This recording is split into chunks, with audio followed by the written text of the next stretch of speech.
Rationality ಮತ್ತು ಹಿಂದುತ್ವ ಎಡಪಂಥೀಯರ ಪ್ರಕಾರ ಈ ಎರಡು ತದ್ವಿರುದ್ಧವಾದ ಪದ. ಆದ್ರೆ ಇದು ನಿಜನಾ ಅಂತ ಹೇಳಿ ಒಂದು 3-4 ನಿಮಿಷದಲ್ಲಿ ನಾವು ವಿಚಾರ ಮಾಡಿ ನೋಡೋಣ. ರ್ಯಾಷನಾಲಿಟಿಯ ಅರ್ಥವನ್ನು ನಾವು ನೋಡಿದ್ರೆ ದಟ್ ವಿಚ್ ಇಸ್ ರ್ಯಾಷನಲ್ ಅಥವಾ ಬ್ಯಾಕ್ ಬೈ ದ ರೀಸನ್, ತರ್ಕಬದ್ಧವಾದ ಅಂತ ಒಂದು ಅರ್ಥ ಬರುತ್ತೆ.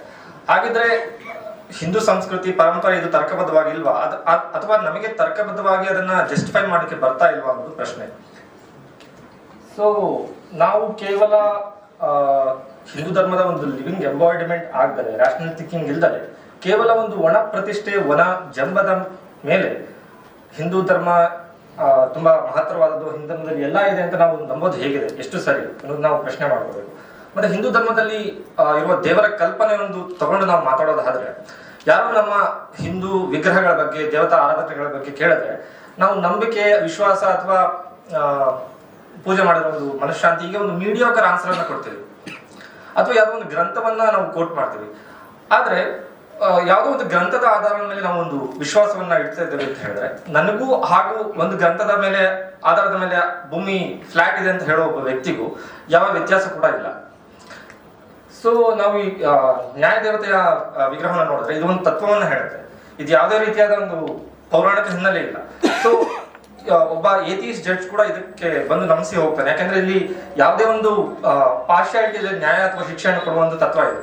ಹಾಗೆ ಆನಂದ ಕುಮಾರ್ ಸ್ವಾಮಿ ಅವರು ಹೇಳುವ ಹಾಗೆ ಭಾರತೀಯ ಕಲೆ ಅಥವಾ ಯಾವುದೇ ಶಿಲ್ಪಕಲೆ ಭಾರತೀಯ ಒಂದು ತತ್ವಶಾಸ್ತ್ರ ಏನಿದೆ ಅದರ ಒಂದು ಮೂರ್ತಿವತ್ತ ಭಾವ. It's a personification of Indian philosophy.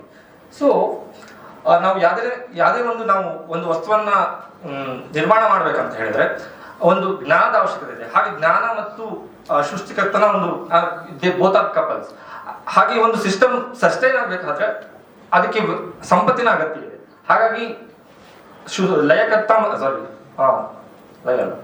ಸ್ಥಿತಿಕರ್ತ ಮತ್ತೆ ಸಂಪತ್ತಿನ ಅದಿದೆ, ದೇ ಆರ್ ಕಪಲ್ಸ್. ಅಂಡ್ ನಾನು ಯಾವುದೇ ಒಂದು ಚೇರು ಟೇಬಲ್ ಮುಂದೆ ಇರೋದು ಕಷ್ಟ ಮಾಡ್ಬೇಕಂದ್ರೆ ನನಗೆ ಶಕ್ತಿ ಬೇಕು, ಹಾಗಾಗಿ ಶಿವಶಕ್ತಿ.